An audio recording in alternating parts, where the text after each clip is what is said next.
Hi, HRN listeners. As we celebrate our 15th year, we are deepening our commitment to giving voice to the next generation of food systems storytellers, and we need your help. Our internship and fellowship programs help activate new possibilities for underrepresented and underestimated young people through experiential journalism, audio engineering, and production training. Through these unique programs, HRN helps food equity stewards build essential workforce readiness skills that expand their potential and foster economic mobility. Please consider supporting these critical programs.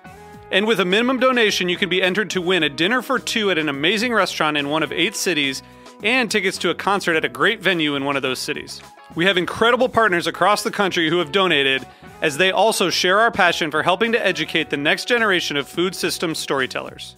Check out heritageradionetwork.org/15 to donate and enter to win today. That's heritageradionetwork.org/15 to donate and enter to win today. And make sure you donate before March 31st. Thank you.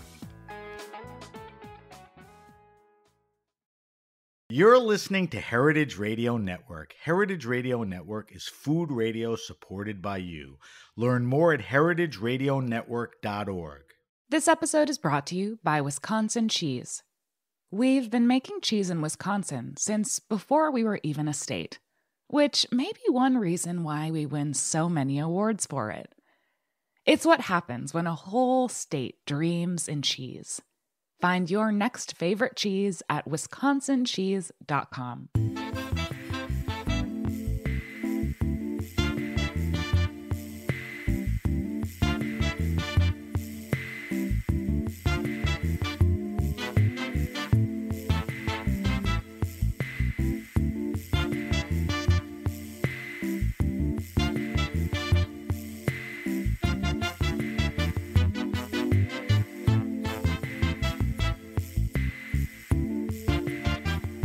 Welcome to the Grape Nation, your weekly wine journey. Our guest is Ray Isle.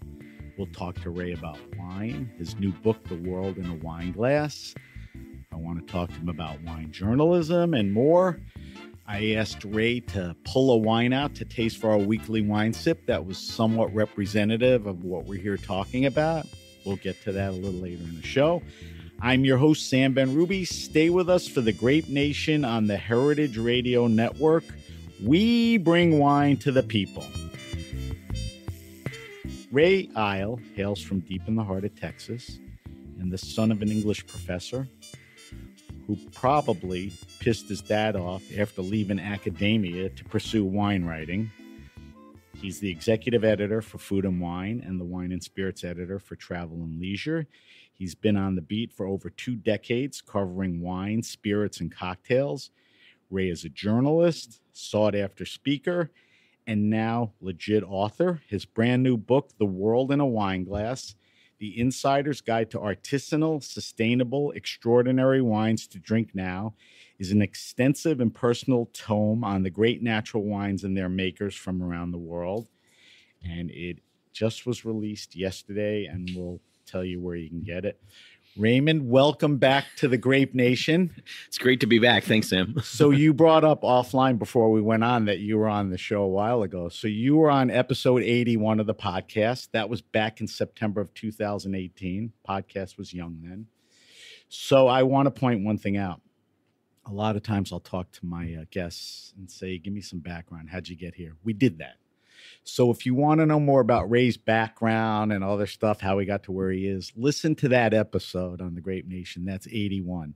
Today, we're going to focus on the present, great, and the future. All right. All right. So let's get started. Before we get into the book, because I have you here, I want to talk to you about wine and journalism. Sure. Right? Absolutely. I want to get your take on a few things because you're not an old guy by any stretch. But you've been around through, some growth, transitions, and evolutions, and I'm curious on your take. In the old days, I guess you're around then when you published one hard copy issue a month, and initially when it started happening, there was some online content, but it's certainly not what it is today. You knocked out maybe 1 or 2 stories per issue. I mean, it wasn't like you had all the space to do all that.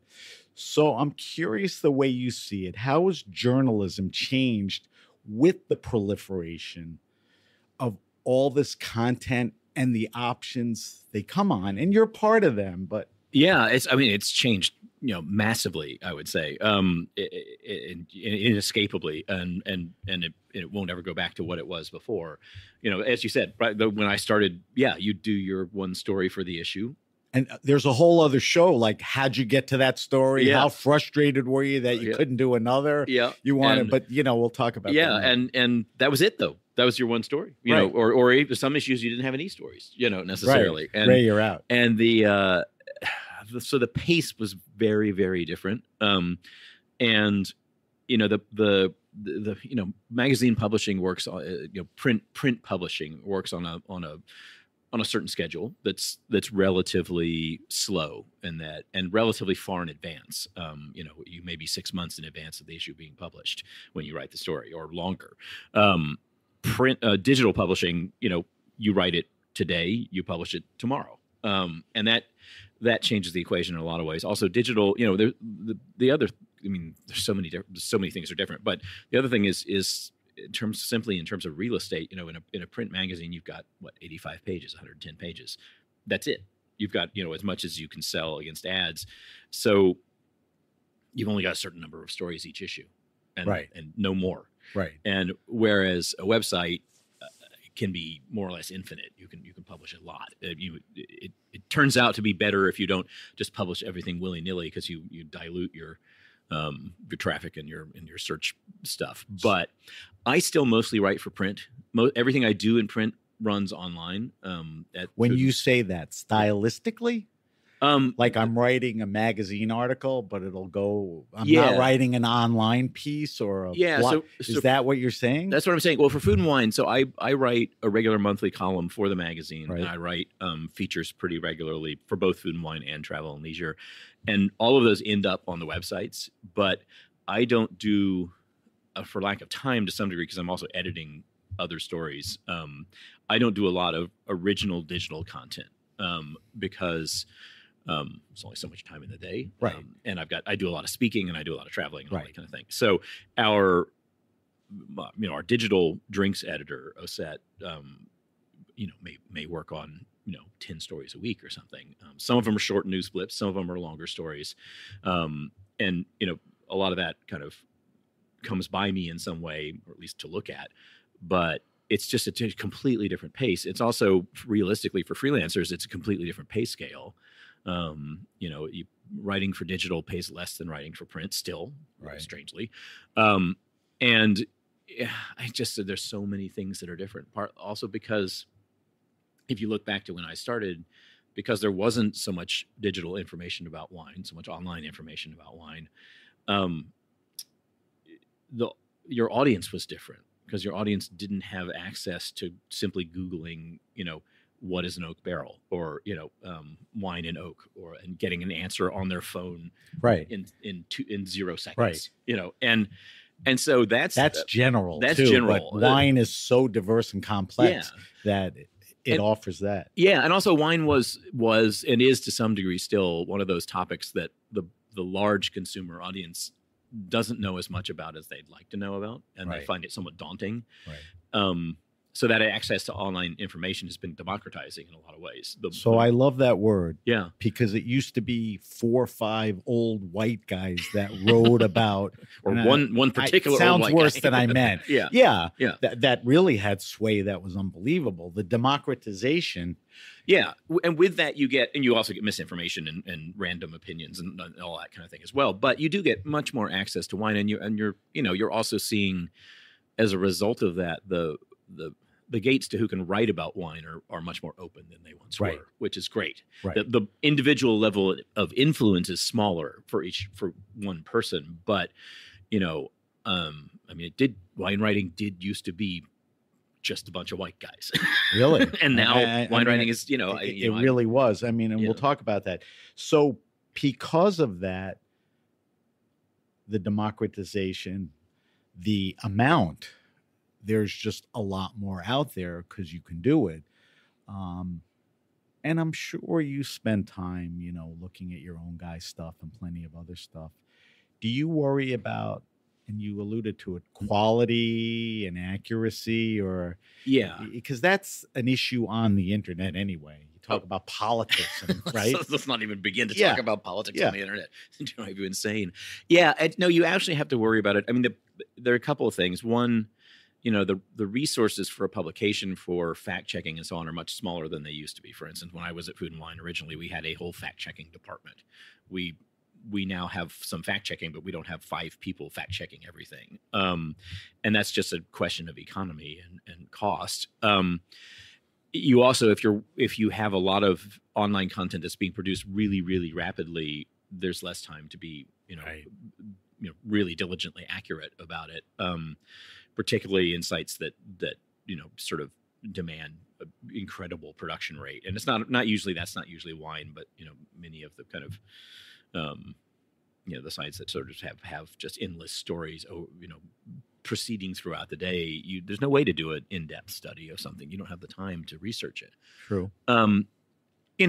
So there's that. On the other hand, there's also a lot more information, and a lot of it is accurate. So So you're not overly concerned that there's a flood of.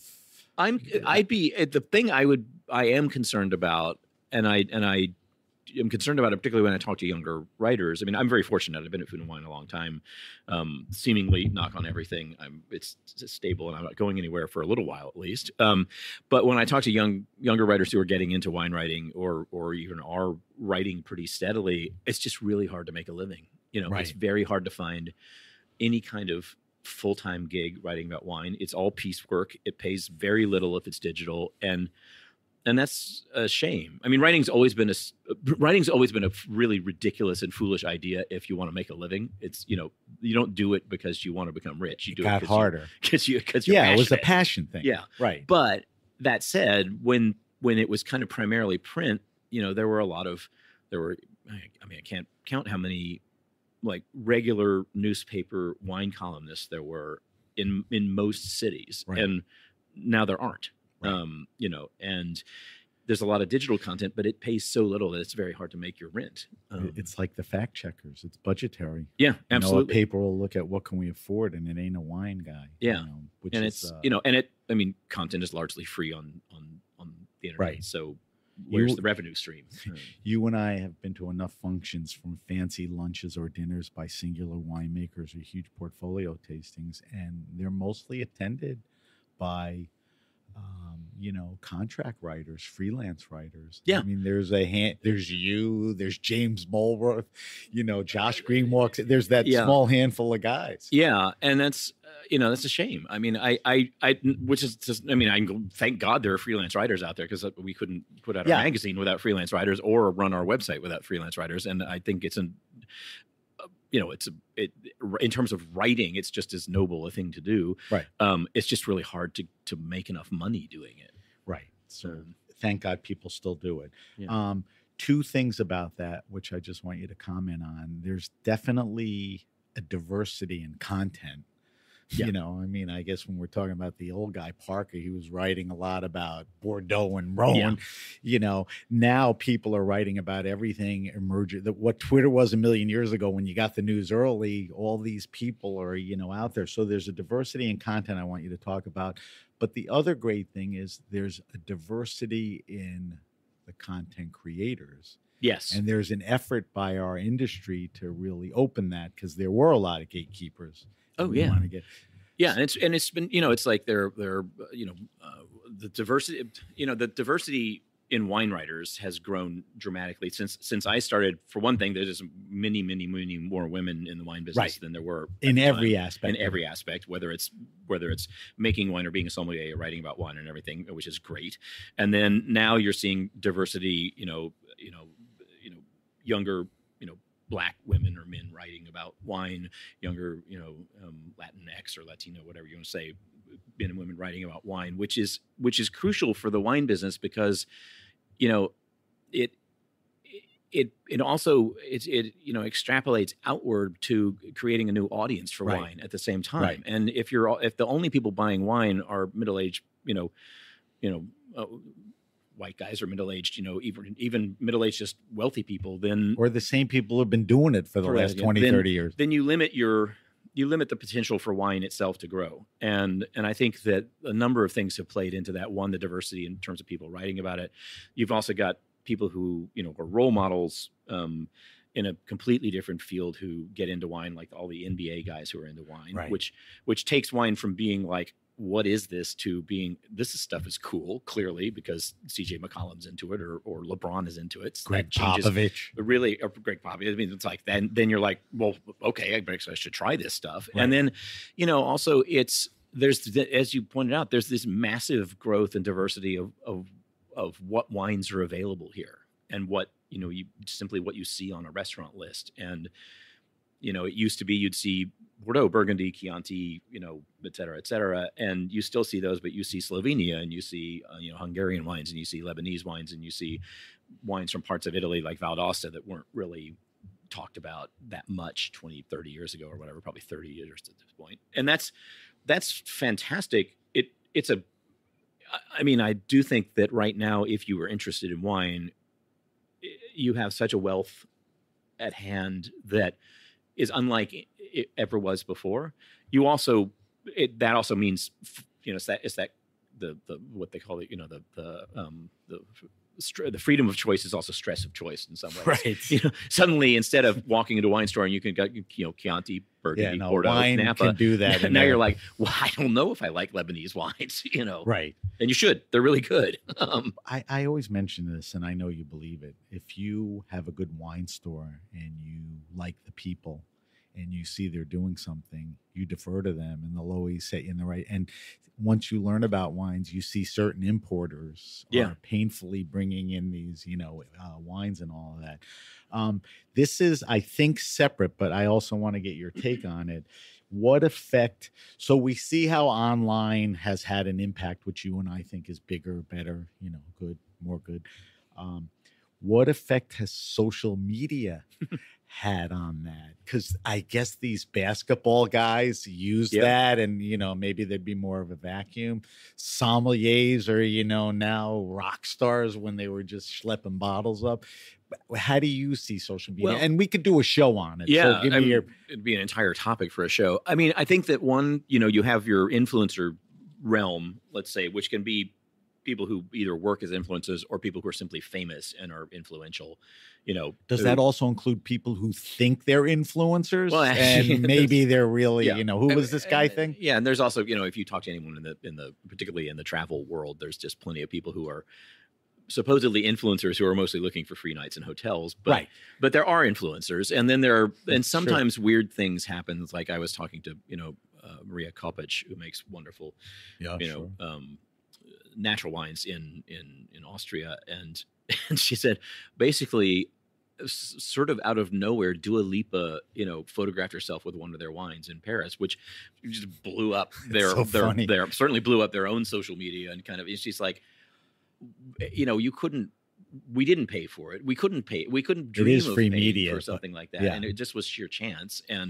But it has an effect. But the bigger part of social media and wine, I think, is that as you get to a younger audience, more and more people base their buying decisions on social media, not necessarily from influence, but from their friends and from, peer to peer, and who they see, what they see their friends drinking is what they drink. And that didn't exist pre-social media. That's good. And that is a counter force or a additional force to the kind of expert opinion side of things. Right. And then there are sites, I don't use them, but like the Vivinos, where there's peer ratings, not, critic ratings and all that. So if we had to check the box and say social media for wine generally has been good, neutral, negative, what would you say? That's a hard one. I mean, I'm not convinced social media has been good for humanity. Okay. So that's a fair base, and then apply wine to it, no better or worse. And for wine, I'm not sure I'm not sure that it falls into better or worse. It'd be hard to make a call whether it's improved wine or made it worse, but it's definitely made politics worse, Yeah, we don't want to. We're not going to get into a fist fight because we also- probably agree on most stuff, but we don't want to go there. And also, you also just look at yourself and you're like, sort of like, how much time am I spending on social media, and why am I doing this? I could be drinking wine instead. Well, yeah, that's a whole nother issue. All right, moving along, I want you to hang in there with me on this. Mm-hmm. So I've always perceived Food and Wine as a mainstream publication. Mm-hmm. I don't think you can argue that. If you look in the wine world and other areas, music, there are definitely things out of the mainstream. I've thought of you as a mainstream wine writer, and one of the reasons I'm really interested in being here is I know you've changed through the years, Mm-hmm. and you've morphed into something a little different. And to me, that the new book proves that. It's basically, here's what I'm thinking and all that. So the thing that I'm curious about, and I don't know when it starts, but you walk me through it. Tell me about the transition to your interest in what you and I call sustainable wines, organic wines, Mm-hmm. biodynamic, thoughtful wines, small artisanal, family, a million words, regenerative farming, which is, not a buzzword, but a big discussion now. When did this start? Well, it started quite a while ago, I would say. I'll back up and say, the nature of Food and Wine is that we're close to 1 million circulation, and readership's like 7 million. So unless you're writing to alienate a lot of readers, you have to have wines, and some wines at least, in the magazine that are findable. And the way that wine sales are structured, the way that wine laws are structured in the U.S., if you write solely about small production wines, most people won't find them because they're not. You can't just go to Amazon and have it sent to you. Right. You have to find a store that has that wine, that is Valentin Zusslin's Riesling, that comes into the U.S. in 300 or 400 cases and is in maybe 15 or stores around the country. And then when you've got 7 million readers, that means a lot of people emailing you and saying, I can't find this wine. Why did you write about it? And I think then they start cursing at you. Yeah, they start cursing you, or they at least just give up on it. Yeah. And I think, so in my role as the wine editor for Food and Wine, I think it's honestly not a service to the readership to solely concentrate on truly small production wines. I try to put in as much as I can. Second to that, as time has gone by, I've gotten more and more interested, partly because I've always had a concern about ecology, environment, et cetera. My father was an English professor, but he started a kind of a institute where he was teaching that was kind of literature in the environment. It's been a big part of my life growing up. And as the climate has gotten more alarming, my interest in farm wines that are made with grapes that are farmed in a way that doesn't, that helps the environment rather than screws it up, has become more and more dominant. And then that plays into terroir, because one of the big sort of conversations about terroir right now is the question of whether living soil, can you have terroir if you've killed the soil, if you've blasted it with enough chemicals that there's no microbial life in the soil? Don't we both agree? No. Yeah. I don't think there's terroir at that point. But post-industrial, industrial Europe, where they killed it, and some people brought it back. That's not. But it's interesting because that conversation in the wine writing world is somewhat recent. And this in terms of the soil life question, it's been. There was talk about it. So specify two things. I 100% agree with you. Yeah. The discussion of soil, regenerative farming, soil health is somewhat recent, but the discussion of things you mentioned earlier, sustainable practices and all that goes back further. When do you think, not when it started, but when did it really start resonating and it was a real thing? Well, it's interesting. So I remember doing a tasting of biodynamic wines probably in the early 2000s, when, let me think about this, because I think it was when I was at Wine and Spirits, not Food and Wine, and it was tied to Nicolas Joly's Return to Terroir movement, which I think started around 2000, 2001. I could be wrong. It's been a while.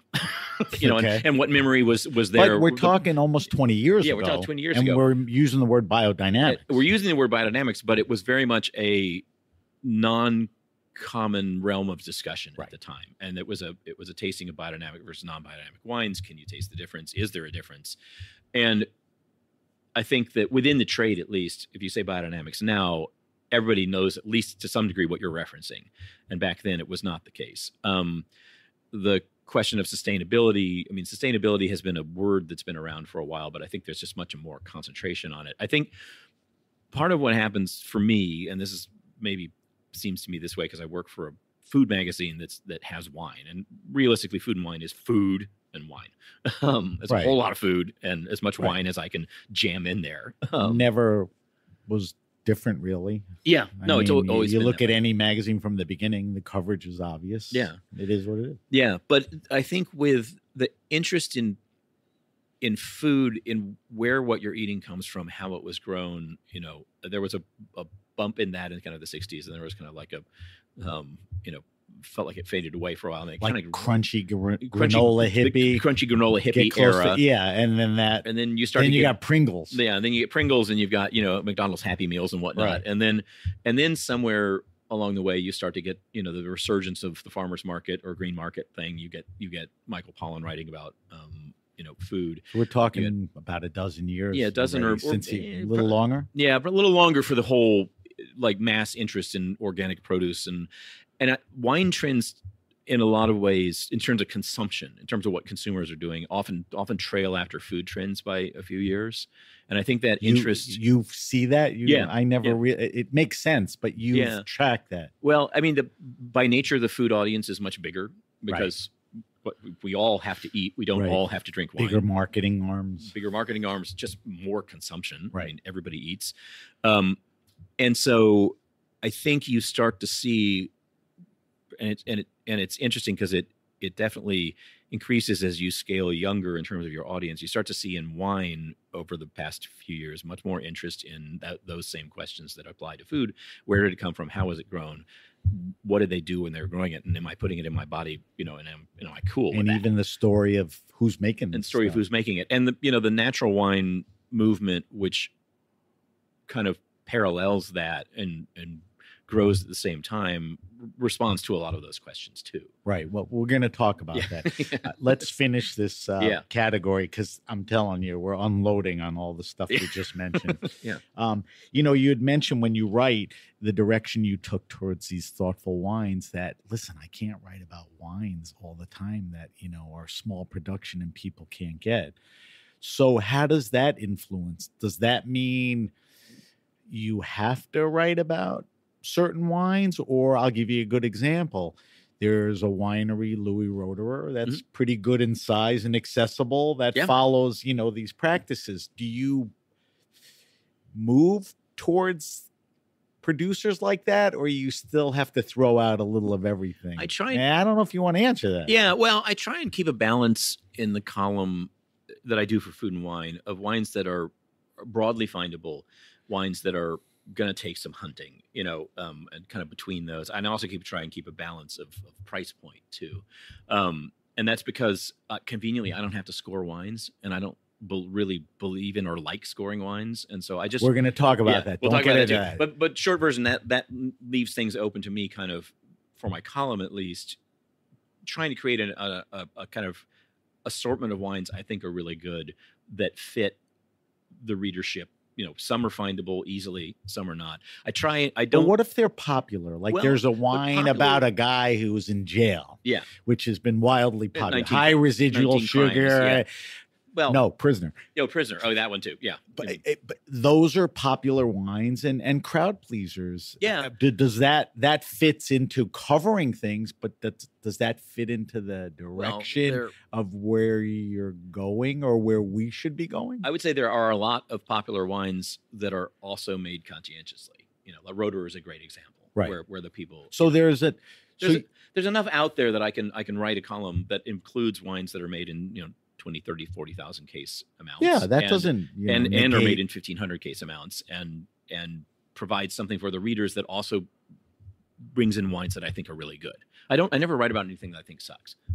Okay, so that's a major criteria. Yeah. And I guess that would be wines that use mega purple or manipulate the acidity. And Yeah. there are a lot of wines we know that do that. Yeah. So that answers the question. So certainly with where things are going and how you're writing, you're very conscientious. And we talked about at least 4 or 5 different things: accessibility, price, the type of, winemaking they're doing and all of that.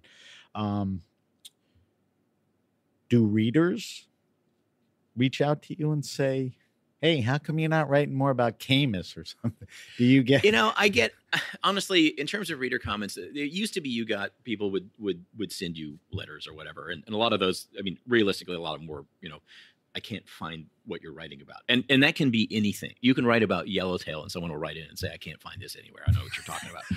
and you're just like, where are you shopping? Right. And I don't usually write about Yellowtail, but yeah, it's a good point though. It's just bizarre because take any wine, someone's local store won't have it, whatever it is. It'll be at the store next door, but it won't be at their store. And then they'll assume that therefore it's not findable anywhere. Right.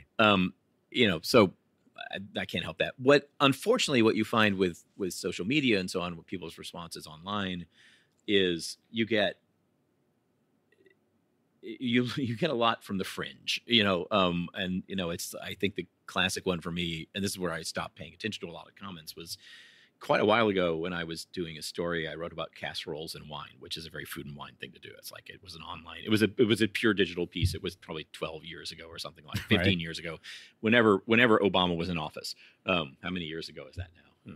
That's a while. And I wrote this piece about casseroles, and apparently the Obamas had been on had been on Martha's Vineyard and had been photographed, like they were having a dinner and there were casseroles involved. And so I started getting comments about how this thing I wrote about pairing wines with casseroles, which is a kind of ridiculous topic anyway, was clearly meant that I was an Obama supporter, right, and a left-wing lunatic. And unbelievable. That's a great story. You're just like, because everything is so out there. Why are you writing about casseroles? Why are you writing about wine and casseroles? I mean, of all the Obama meals, they're pulling a casserole. Right. And it's like, so you're making this leap that I'm writing about, like, Chardonnay goes well with chicken a la king. Therefore, I'm part of the, the leftist, right, secret cabal. And it just was I just thought, oh my God, get me out of this. The bigger answer to my question was, you're going to get a response on anything. Yes. Anytime by anyone. So yeah. That's, a really good example that bears that out. Yeah. All right. I want to ease into the book now. And there's a shitload of stuff we have to talk about. All right. So you were talking about it before, and I didn't want you to, get into it because I want to start with it now. You skillfully, and we'll talk about how the book is set up and laid out. But at the beginning of the book, you skillfully define really what organics is, by definition, not your best effort, but, your best research and how you put it out. What biodynamics is, the difference. Sustainability is a word that gets thrown around. Mm-hmm. Don't misunderstand that word. Regenerative farming, which is really important, but thank God is a topic people are talking about. And you talk about all those, words as it relates to wine, obviously, because they do relate to food and even other things. I'm just curious, because as long as I've been doing the podcast, this whole natural wine movement, natural wine people, natural wine writing, has just been, I have Alice firing on, 1 month, and the next month I have someone else that's like yelling at her or something. Is it harder? You've defined those terms. Is it harder to define natural wine, or does all that lead up to, yes, that's what natural wine is? Well, yeah. I mean, a couple things. I mean, natural wine, in a way, natural wine by definition does not have a definition that is approved by an authority. Right. Which didn't the French attempt something? Yeah, the French tried, and maybe that'll work. But the truth is, most people who make natural wine don't really want to be told by an authority what their natural wine is. They don't even want to register for certification, and they're over. Yeah, which I respect. I mean, it's no different than the, take your indie music movement, take, movements in art. A lot of this is trying to take what is seen as the codified kind of way of doing something and saying the hell with that, I'm going to do it the way I think is right. It's a very anti-corporate movement too. Obviously, it's a very anti-chemical farming movement, which is great. It's I think the nothing added, nothing removed is a very broad but kind of working line for natural wine. I think the one reason I did the book is that, and this is kind of within the wine world rather than the outside consumer world, there's such enmity and hostility between quote unquote natural wine and conventional wine, if you want to call it that. There's a lot of like, all natural wine sucks, or all conventional wine is just chemical garbage. Right. And that bugs me because in the book, a lot of the producers, I write about natural wines and about a lot of producers who are working biodynamically, who don't, utilize much, if any, sulfur, who are incredibly conscientious, just live on the land. They work and express their land through their wines, but are somehow not natural or not quote unquote natural. Right. And that which weird, is the tricky part of what weird we're talking dividing about. line bugs me. And it's partly because, there's an element of natural wine, which is a little bit of a club. And it's partly because if you're, pick Domaine Leflevre or something. It doesn't get to be natural wine because it's really expensive. Right. And even though some natural wines have now gotten extremely expensive. Right. The real division for me, and what I wanted to point out, is between, call it, what natural wines and everybody who's working conscientiously in ways that benefit the environment and making great wines that talk about plates, and mass-produced industrial commercial products that are, perfectly tasty, but have no soul or whatever you want, no real sense of place. And, I wanted to also make a point in the book that you don't have to be, a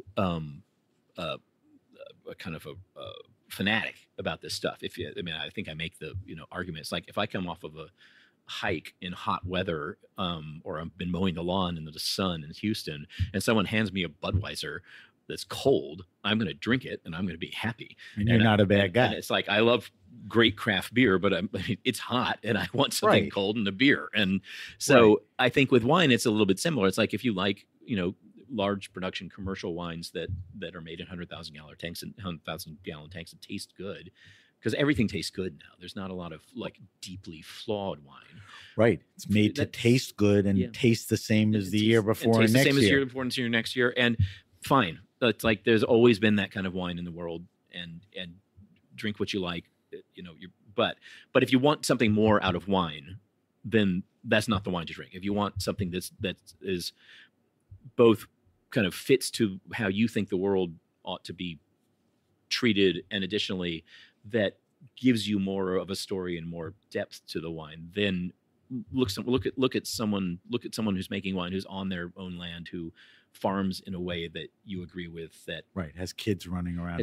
So many winemakers I talked to for this book are like, well, of course I don't use a lot of chemicals in my farming because my kids play in the vines. And it's like, probably you shouldn't blast your kids with Roundup every day. Do you think the awareness of the consumer at this point is somewhat up on all of that, getting better at it? I mean, has natural wine, in the right use of the term, mainstreaming? Has it?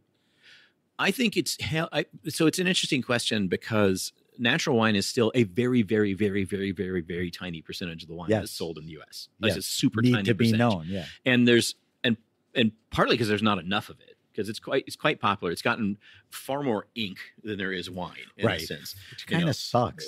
You've mentioned why 2-3 times. And it's a good thing. It's, as a journalist, it's fun to write about. It's cool. It's transgressive. It's, all this kind of stuff. And I think that its influence has been outsized to the amount of wine, which is not necessarily a bad thing. It tells you something, that it's one of the more exciting things that's happened in wine. I think it's had an influence. I think people's general interest in the products they're putting in their bodies has had a big influence. You're starting to see natural, quote unquote, natural wines being somewhat co-opted because there is no legal definition, being co-opted by large corporations. And it's, which they did in food too. Yeah. And the word natural on food is the craziest moniker. Mean a damn thing. Yeah. And it's the same, that's the reason.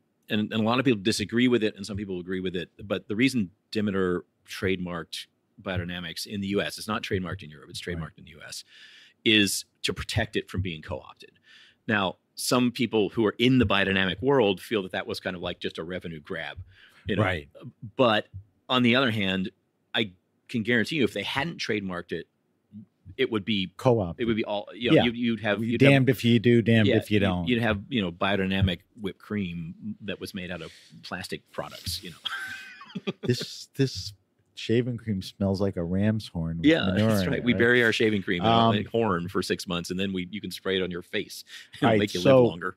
we have to take a quick break, but we've even yet to scratch the surface of what we need to talk about. So we are talking to Ray Isle.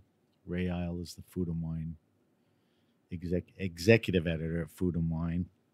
He just wrote his new book, which we're going to get into. You're listening to The Grape Nation on Heritage Radio Network. We'll be right back. Hi, listeners. We wanted to let you know that Heritage Radio Network's Julia Child Fellowship application is now open. The fellowship offers an enriching experience for aspiring food writers and journalists who share our passion for food systems change. The fellowship is a great way to progress in the field of food journalism and digital media and will start in early January 2024. This fellowship will provide participants with hands-on experience, mentorship, and access to an extensive network of industry professionals. The application deadline is November 27, 2023. Check out heritageradionetwork.org and click on the Julia Child Foundation Writing Fellowship link to learn more. If you or someone you know has interest in food studies and journalism, this might be a great fit. Go to heritageradionetwork.org and check out the application today. Thank you.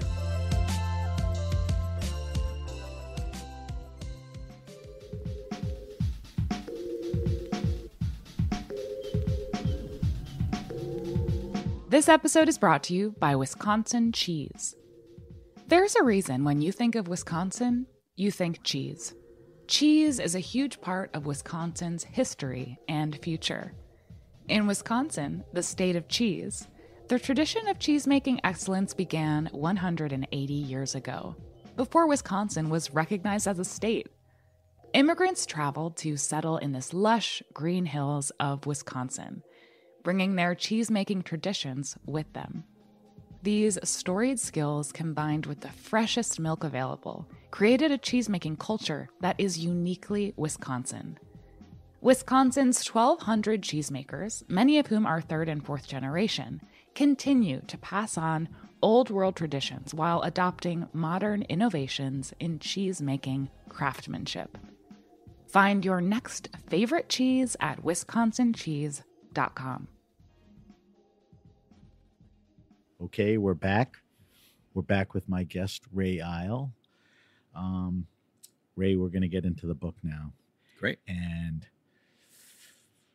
the majority of the book is an in-depth guide, but you lead the reader at the beginning, with some very substantial information and some thought-provoking stuff.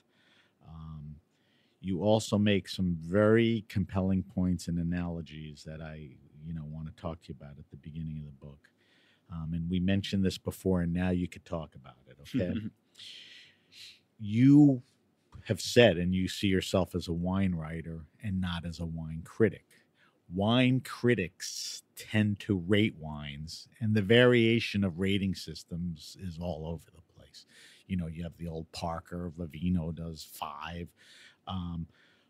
But that's one thing. You have this really strong feeling, which I've tended to agree with for a long time, about wine ratings and really what their value is and if there is any value. And, talk to me about that, because you don't operate in that rating world. Yeah, unfortunately. Not as a writer, but right. belief. In belief and as a writer. I'm fortunate not to have to rate wines. So the problem I have with it is it's an assumption of objectivity that I don't think is real. And but aesthetics is a complicated subject, and look, wine ratings is a form of aesthetics, and it's an aesthetic judgment on a wine. You're saying that this Chateauneuf de Pape got 93 points. Like that's your sense is that it's 93 points within that, let's say, universe of Chateauneuf-du-Papes. Well, you're doing that from an assumed aesthetic idea of what Chateauneuf-du-Pape is supposed to be. All criticism, whether it's, art, movies, books, wine, whatever, generally works within a kind of aesthetic commonality. It's kind of a common idea of Right. what is good and what is bad. But you have to ask yourself questions about, who decided that, who came up with that, common agreement on things. And you look at any interesting art movement, it's almost always trashed initially by what is accepted. Cubism. Well, everybody initially said Cubism was garbage. And so I have this problem, and it's particular with wine, where critics will just say it's 95 points, and you think, well, what? It's 95 points permanently? Wine changes as it goes. It's Good point. Everybody's had wines they thought were going to do well over time and didn't do well over time. It's 95 points on this day when I tasted it blind in a room with 20 other wines, which is a way that no one on the planet we've drinks blind wine. tasting too. Yeah. Because blind tasting is another thing you don't necessarily believe in, and they intertwine on this discussion. Yeah, they do, because I think that to really, I do think that if you're tasting for flaws, and let's say you're a winemaker tasting barrels, you might want to taste blind to try and isolate flaws. I think that rating interesting wines without knowing who made them and why they made them and how they made them and where it came from and what the soil was and so on seems bizarre, to say the least. And I think that, this from when, I do this all the time in wine seminars. You can take the same wine and you find 5 different ratings from 5 different critics. And so this one says it's 93, this one says it's 89, this one says it's 97. And so at that point, and each person feels their rating is objective. Well, clearly there's subjectivity going on here. And there's plenty of studies about the nature of how our brains work and how when we think we're being objective, we're often being subjective. And, I cite this story that Daniel Kahneman uses in his... Who is he? He's a neuro psychologist who wrote a book called Thinking Fast and Slow, and it's about how our brains operate. But there's a famous study that was done with Israeli judges where they were called upon to decide whether people were, guilty or innocent. But more or less, the I've read this. Yeah, the guilty ratings got higher and higher before lunch. Before lunch, well, the hungrier they got. And then crazy. As soon as they had lunch, the guilty ratings dropped back down. And you're like, and these are guys who are paid. These are judges who are, in theory, impartial and trained.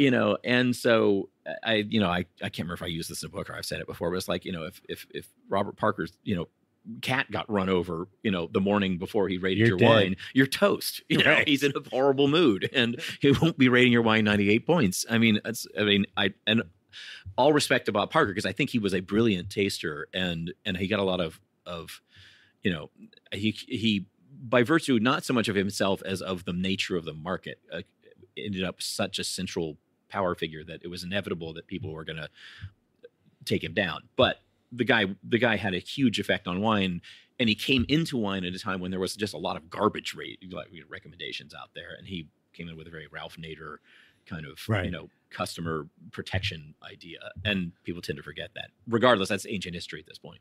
But I just find this whole reducing a wine, and particularly a good wine, to 94 points, tastes like blueberries and a little bit of tar and and elements of pencil shavings.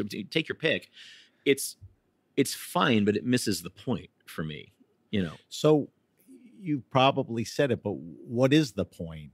That the point is that that's the rating today. You're subjective. All those things. Yeah, the point is that I think that interesting wines have stories. I think that by knowing those stories, you change your experience of drinking the wine. And if you're willing to go that far, you'll have more pleasure and more engagement by doing so. Right. And that to me is more interesting than point scores. Now, there's a reason. Point scores. Let's put it this way: there are a lot of wines in the market. there is a huge number of wines in the market, and there are consumers without a lot of knowledge about which wine they should buy as opposed to another wine. And it's going back to one thing you said, is one reason why a great wine store with people who actually talk to you and kind of remember what you bought before. They don't have rating cards. It's the single best resource anybody can have. It's like better than listening to me. That's human interaction in a store full of wine is great. That's not how a lot of people buy wine. They go to a very big store and there's little, 93 points, 92 points, and there's 500 Chardonnays on the wall. There's a reason for those point scores, is so people can navigate this crazy excess of or it's not an excess, but just crazy number of wines.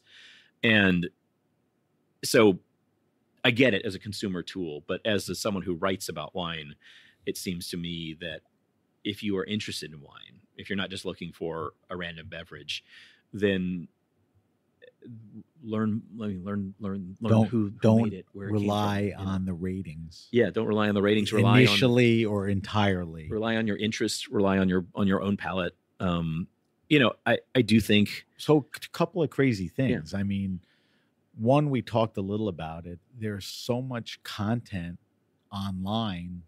Most we agree is good. That'll help you with that. Yeah, the stories and the backgrounds. But am I wrong? The majority of how wine is criticized is rated. Yeah, absolutely. Well, is anybody out there doing it where they're not putting a rating that's like big? Me? Well, yeah. I don't know if I'm big, but I'm doing it without putting a rating on it. That's why I'm talking to you. Yeah. But again, you're not pinning yourself as a wine critic as Jeb Dunnick or somebody is. Where and it's no disrespect to people who, I think Jeb has a killer palate, right? And I think, if your palate is in tune with the critic, you'll probably, like, if he says something's 95 points, you'll probably really like it. Right. That's the other thing. But you still won't. And this is why, unless there's some information to go with that, you still won't know much about the wine. You'll like it. It'll taste good, but there's more to it than that. And I think there's a reason why people get into wine, and it's not, it's the same reason people get into sports or baseball, or they get into whatever they get into, because, there's, and I think this goes back to Dottie and John. I think they're the ones who came up with the analogy for baseball at the Wall Street Journal. Yeah, but I'll borrow it. As long as you know that you can hit a ball, the point is to hit the ball and run around the bases. You can go to a baseball game with friends and have a good time. Like, you won't be completely lost, and you'll have a beer and you'll have a good time. If you know something about what an unforced error is, or how you can steal a base, you'll have a different experience that's somewhat deeper. It's not necessarily, you won't necessarily have more fun, but you'll have a different kind of enrichment to what you do. And you can take that all the way to being the equivalent of a wine geek, which is knowing everybody's batting average going back to 1950, and and you can imaginarily put your fantasy teams together. You will have a very different experience than I will at a baseball game. Deeper, possibly, not necessarily more fun, but I think somewhere in between those two poles is a really great place to be with wine. Right. Where you and not rely on, the one pole or whatever. Yeah. We talked a little earlier about, how food is kind of a wider net, and how people care about food, and they probably didn't put much time into thinking about their wine. And there was a movement probably in the 60s, died down a little, and now it's come back. You've made a couple of comparisons about food and wine that, were memorable to me. I think one was sort of a marketing thing, comparing it to chicken soup, and the other was, Taco Bell, which ain't so bad, but let's think of what things are and all that.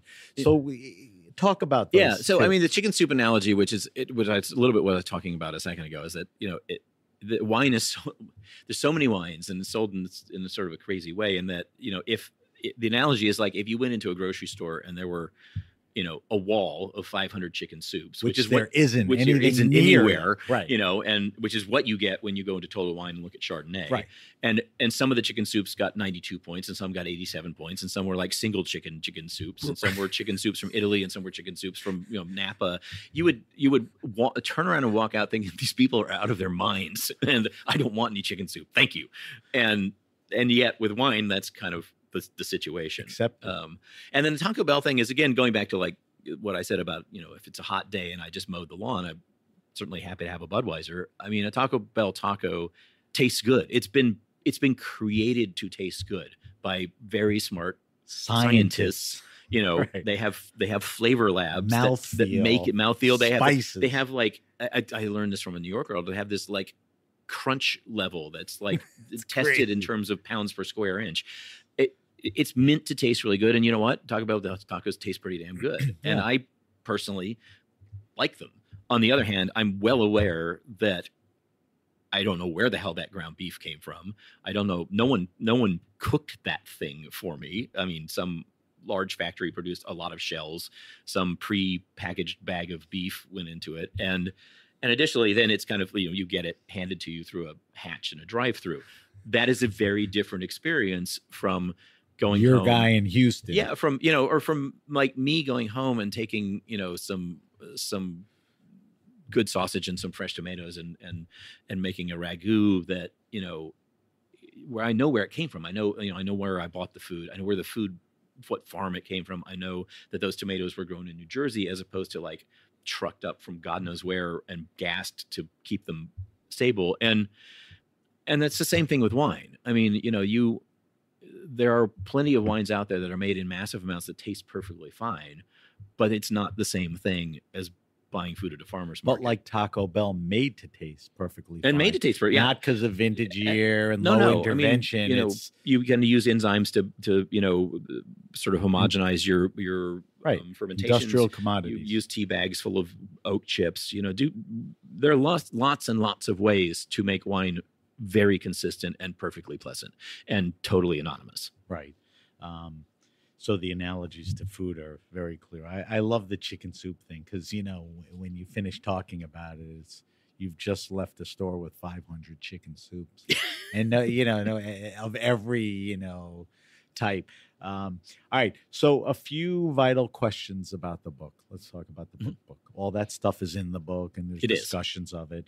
And like I said, the book is a guide and the high majority of the pages really weave you. And I'll tell you about that in a second. But I'm always curious when people write books, when did you decide you were going to write this book? Is this an idea, that's been looming? You and I talked about your transition into these thoughtful wines. Why now? I guess COVID may have done something to do with it or whatever.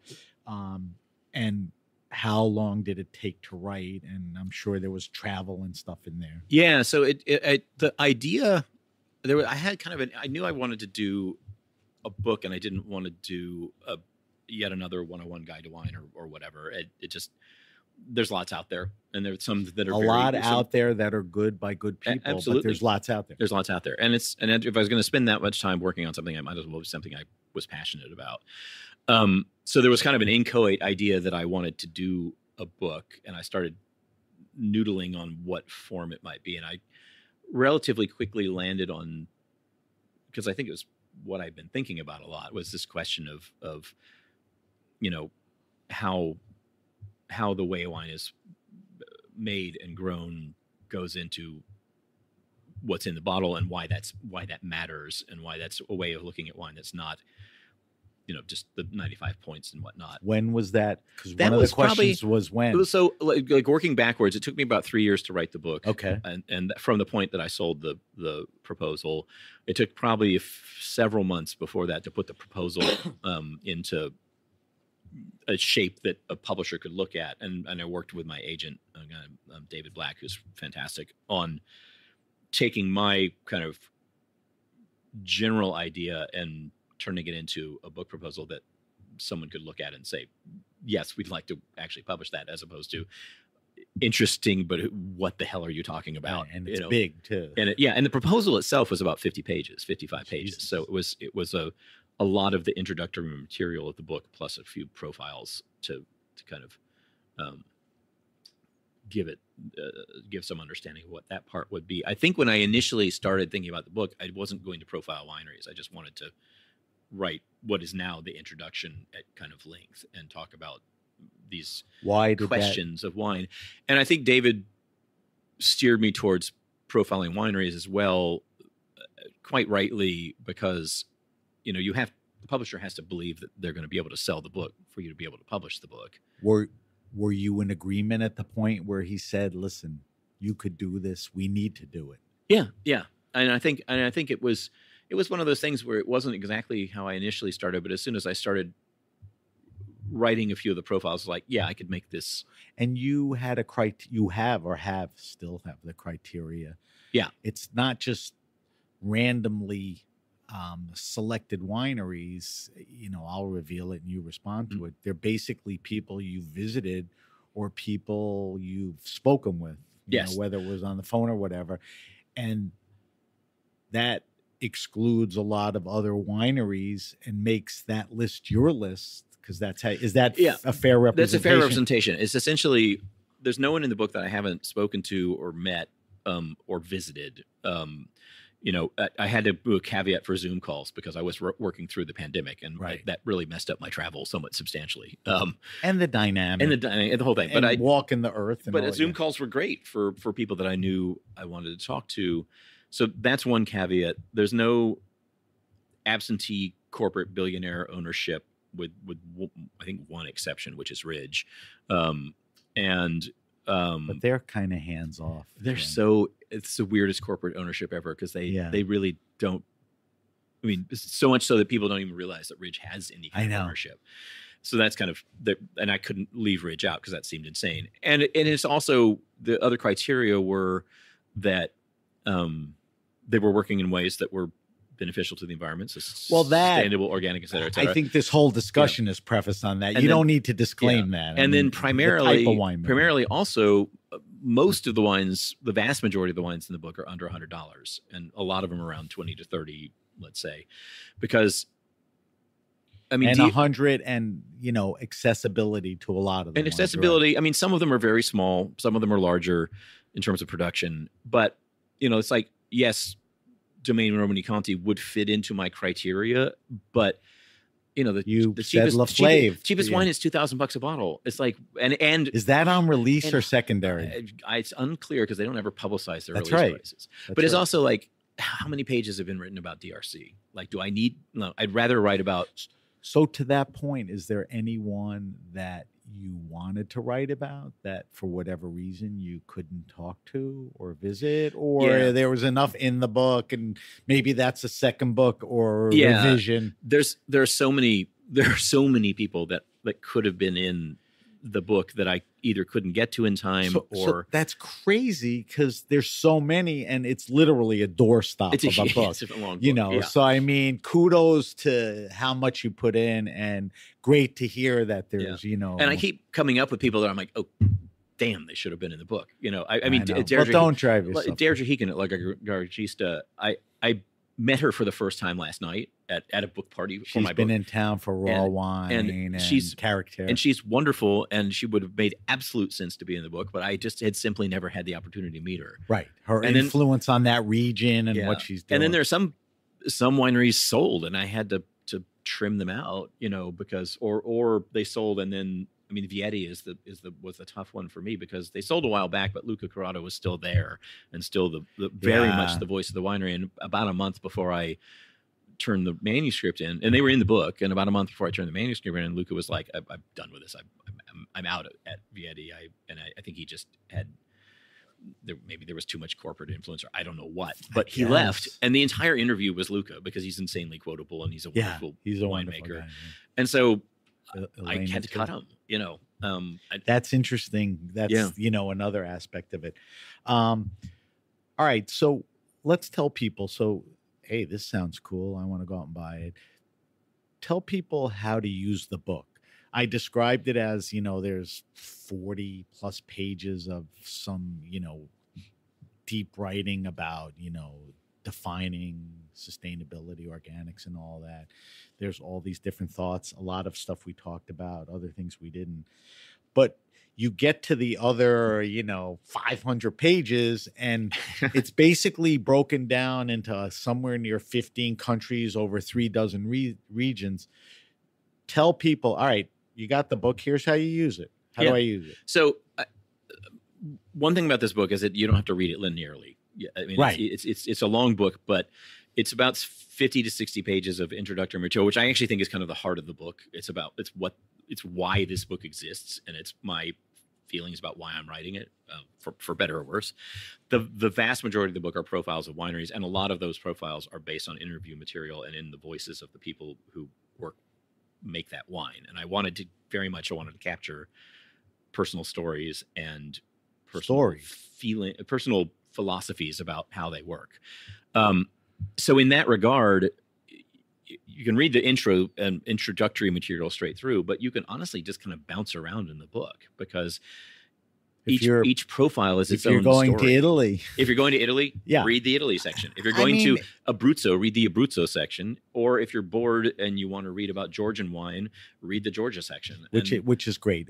I think the prefaces you should read, the beginning part of the book. One of the other things I noticed and liked was each section, the lead in was not formulaic. And when I say that, it wasn't just each one had this little history and mention of that. Like you talk about champagne and, just they've been great at marketing of what and then you'll talk about the Rhone and just totally different lead into it, which is really nice because, it's each thing has its own feel and vibe. And, and it's very much written to be, it's written to be enjoyable. I mean, I like most wine writers and like most anybody on the planet, if the first thing you open a wine book to and it's like, this wine has 10 grams of titratable acidity and it was in new oak for 7 months, and your immediate instinct is to close the book and think, I'll just read that another time. And so, I have a point I want you to get to, and let's get a little heady because kudos to you to what you just said. You do not get too techie. Yeah. Nerdy and techie are different things. You could be techie and nerdy. You could be nerdy with no tech and all of that. And a couple of things you said that, caught my attention. You've mentioned wine is intellectually interesting, complex, and we all know the interesting part is the cultural history, which is the story part and all of that. You talk about two things that I want you to talk a little more. You talk about, the moreness of wine and that wine is contextual. And just walk me through those things. Because when I was reading them, I'm like, Yeah. Well, contextuality first. So the truth is, unlike the way critics taste, which is like in a room with 20 bottles lined up and in blind, in a day, wine is made to be drunk and ideally with other people. Though it's a social thing, a social lubricator. Yeah. But the way our brains work, and the way our social worlds work, wine is very contextual in that, if you have a bottle of, whatever, take your pick, Provençal rosé, and you have it, on the beach in Provence with your new spouse or whatever, or partner, and you're having this insanely romantic time. It's your favorite wine. It's your favorite wine. And if you go back and you have a horrible day at work and, your cat gets run over or whatever, and you open it, it's not going to taste the same as it did when you were on the beach because you're different. And taste is a function is to some degree chemical, in that our tongue and nose has receptors that interpret chemical signals and turn them into taste and flavor. But at the same time, it's our brain that's really doing it. And everybody has that experience of it's so common, even more in the regular consumers than the wine business, where I get this from people all the time. It's like, I had this wine in Europe when I was there. Right. And I came back and they must have done it differently. They shipped it. It was weirder. It's environment, food, people, all those things contribute, right? That's the context. You had it on vacation on the Amalfi Coast. Of course it tasted great. And so that's one aspect of wine, of our experience of wine, that's really important. That contextual stuff. And then, oh God, what was the other part? Moreness. Moreness. You answered the easy one first. Yeah, and the moreness thing. So I didn't even have a word for it until I was talking with Damien Deschanel at Le Grand Stéphane in Loire. I was interviewing him before I even knew this was for a book. It was for a story I was doing for the magazine about Pascaline Lepelletier, who was absolutely brilliant, wonderful, our queen. Yes. And Damien's interesting because he has a technical winemaking background, but he now works biodynamically and basically making natural wine. And he said, he found that there was a sort of moreness or that's the way he put it. It's like until he started working biodynamically, he didn't find this quality of there being a kind of something beyond pure flavor in wine, something beyond just, you know, what it tastes like on your tongue. And that there's a kind of this is where it gets very hard to describe. Well, that's okay. You know, but we know, let's get close. We know with some wines, you taste them and there's just presence that's not what you get in a commercial product. You know, you feel energy, and it's very different, very difficult to pin down. It's probably not measurable, and it's probably partly psychological, but regardless, but it's a thing. It's a thing. It's a moreness. Yeah, and it's, you know, it's very funny that one of the weird analogies for me, a long time ago, I did a weird wine TV program, and one of the guests was Julianne Moore, who's obviously striking. I mean, she's a movie star, but there was this fascinating thing where, and this is how charisma works, and charisma is something that some people have and is not measurable either. And Julianne Moore's quite beautiful to begin with, but the second the lights and the camera went on, it was like someone turned up her wattage. It was like a rheostat on a wall. It's like, and your eyes just went like straight to her, and you're like, I mean, it's not a purely voluntary thing. I mean, she's a very good actor, so there's that, but it's also just that kind of charismatic thing that some actors have. The moreness to her, and it makes you look at them. And you know, I had the same experience eons ago when I was working pre-wine in a rare bookstore, and Ken Kesey came in, and he was friends with the owner, and I didn't even know it was Ken Kesey. And Ken Kesey obviously was, you know, it's kind of an idol, an idol of the you know, 60s, and he started talking, and he was just kind of talking about, I mean, he started talking to me and whoever else was in the store about something, and like within 20 minutes, he had every single person who came in the store sort of gravitated to him and started, you know, people just kind of sat down and started listening, and it's like, what the hell? You know, it was. You would think he'd be maybe more aloof or erudite, but there's really a moreness to really him, magnetism, and you know, what's coming from inside. Yeah, and some wines have that in that same unmeasurable, but you know it's their way. Those are good, and that's what Damien was trying to get at, I think. Yeah, and he's a good person to sort of, you know, launch the idea of what moreness is. I got to get you out of here soon. I told you this was going to go, and we still have things to do. Yeah. But I just want to tell you, you know, my feelings about the book. I love the book, and thank you. You know, I've had a lot of great people on who wrote a lot of books, and I love those books and their books. But you know, I like this book. You know, for me, it was very informative, detailed, and that's under the umbrella of wines and the whole mindset of what I believe in. So there was not a lot of waste, you know, bouncing, you know, the information was usable.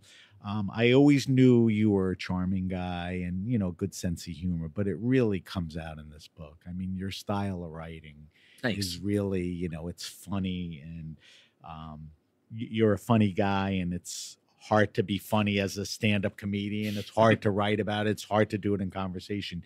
You accomplished that in the book. And one thing that stood out to me over and over is I've never seen anyone use parentheses the way you did. It's just the whole thing. It's like this alternate perspective, or hey, yeah, I had to say that, but here's what I feel, or, you know, and it's very interesting. And I think anyone who reads it, you know, will see that. So that, you know, that was very cool. So congrats on all of that in the book. We're going to do two things. We're going to do the wine list. I'm going to ask you 5 questions, move through these quickly because we don't have a lot of time. Mm-hmm. Then we're going to taste the wine that's sort of representative of the type of wines and stories we've been talking to. So let's do the wine list first. What are you drinking now? What's in your fridge? Has the seasons changed anything? Are you doing any research? I am doing research right now for a column on Austrian whites. So you're drinking and I've been drinking a lot of Gruner and Riesling. And very happily, you know. Okay.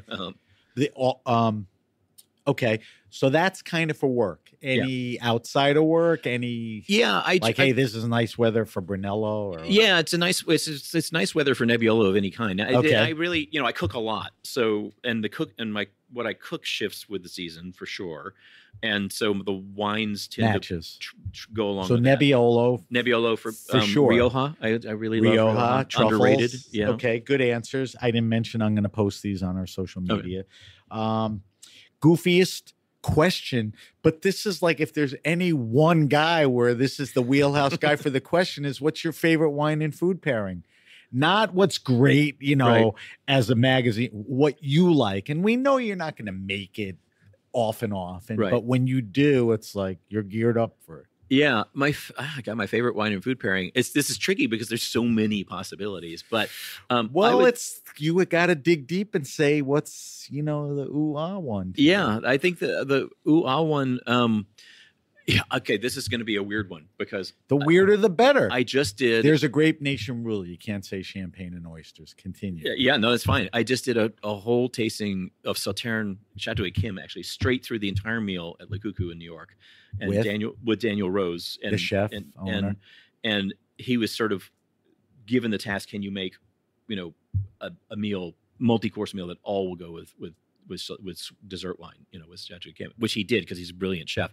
The complete blow away, couldn't imagine that it would have worked, and it worked brilliantly, was artichokes sauteed with a little bit of French ham and sauternes. Shouldn't work, should be horrible. But isn't like artichoke and asparagus like the impossible things to pair no, wine? I mean, so he nailed it. And the worst thing you could imagine with it would be a dessert wine, like Chateau Kim, and it was gorgeous. It's one of those. I'll tell you, nobody's ever given me that answer. Yeah. So you did a good job on that. All right. Third question. Listen, you travel a lot. You're around a lot. I follow you on social. I see you at different, restaurants, tastings, and all that. Answer this without making it favorites or ranking them, but give me some examples of your favorite wine restaurant and bar, only in the context of you walk in, what a list. Great people, good vibe, cool place. Yep. Are you comfortable, throwing a few names? I mean, sure. And I'll disclaim it for you. Just because he mentioned these doesn't mean he doesn't go to the other ones or like them. This is just an example of some of them. Yeah. Chambers in New York, because Pascaline's a friend, and the wine list is killer. And interesting food. And the food's great right now. I really like Charter Oak in Napa. I like restaurants where I know people, and right. Chris Costow is a former Food and Wine Best chef. He's a great, wonderful guy, chef. And it's a good wine list and a cool place. Roscioli in Rome. I mean, it's a mecca for which wine is now in people. New York. Which is now in New York, which is kind of mind blowing. Yeah. Though I'm not. I have yet to get to the New York, the upstairs part of the New York one. But. So Ariel's partner is the wine guy from Ramessa. Mm-hmm. Not, so there's an not attention to. Yeah. They all work together, yeah. but his attention to wine, and he was on the show. Yeah. This guy is very passionate about the wines he drinks and selects, which is cool. All right. So those are great ones. All right. Fourth question. And don't forget you did this before, so I have to compare the answers. Your favorite all-time wine. Now, there's a good chance when I asked you that question that the question in my mind was, I got Ray Isle here. This guy works for Food and Wine. What's the most expensive rare wine you've ever tasted? I don't care about that anymore. Yeah. What's that wine today? And you've been through a lot writing the book that either was a gateway, transcending, important. Yeah. And it could be more than one, but there's got to be, and it may go back to the experience where you had that wine, when you were getting engaged. And I mean, one, and I go back to this a lot, is which isn't in the book, but it is the wine that like, and it's one of those things that a lot of people in the wine business have, the one that like made you go, holy crap, wine is amazing. Right. And that was a 1984 Diamond Creek Volcanic Hill Vineyard Cabernet Sauvignon from Napa Valley. And I remember having it a long time ago. That's when Boots and Al were around. Boots and Al were around. And I had it probably in 1990 or something at a dinner with a former girlfriend and her father. And I just remember thinking, what is this stuff? And I wasn't in wine at all. I was in grad school in English. And I was like, oh my God, this is amazing. And then it was gone. And you had that thing that everybody has where you take the last sip and you're kind of like, oh shit, there's no more. That's the thing about wine. And that put me on a path to trying to buy wines that would somehow achieve that same experience. An opinion on that wine, because I have a bunch. I collected them many, many years ago. Napa got that knock for the parkerization like Bordeaux did. Does Diamond Creek not necessarily fit in that? It's not an it's a big wine. It's a big wine. But do you see other? I don't think it ever went as far as a lot of Napa cabs did, which is why you liked it, and it was interesting. And that era was that 84 was sort of pre-Parker. I mean, he was publishing, but it was not the 82 vintage was starting to come really out years later. Created his career, so it wasn't made with in that sense. And also there's also one of the things people forget with Napa is that when the phylloxera thing hit Napa in the late 80s, early 90s, a lot of vineyards were replanted, and they were replanted very differently from how they were before. And some of that ripeness that you get later on has to do with viticulture and not with Parker's influence or anything like that. Which is a great thing to point out, which is kind of good for Napa. All right, last question. Certainly should be able to handle this one. I want you to recommend to me a wine, a red and a white. Best wine, 15, 20, 22 bucks. In my great accomplishment of being redundant, I always say that my kids are in their late 20s, 30s, a little older than your daughter. They go to parties. They can't bring the supermarket crap that we're talking about, but they also can't afford 40, 50 bucks. So to show up at a dinner party or to give a gift, 18, 20, 15, 22 bucks. You can give me category, you can give me makers, both. Where's the best value in there for red? For red, I think Tiberio in Abruzzo's there, Montepulciano d'Abruzzo is a spectacularly good wine for the price. There's that low, like I said, I was just with Chiara Pepe. But there is in those regions some great. Yeah, the Emidio Pepe wines are at the top of the pay scale. But there's great makers just because the region and the so for red we're saying Abruzzo di Montepulciano. Montepulciano d'Abruzzo, particularly from Tiberio, because I think she's making brilliant wines. And she's close to that price range? Yeah, it's around 20, 21, something like that. I mean, she's a great winemaker. Yeah. White. That's I would probably go with let me think for white in that affordable zone.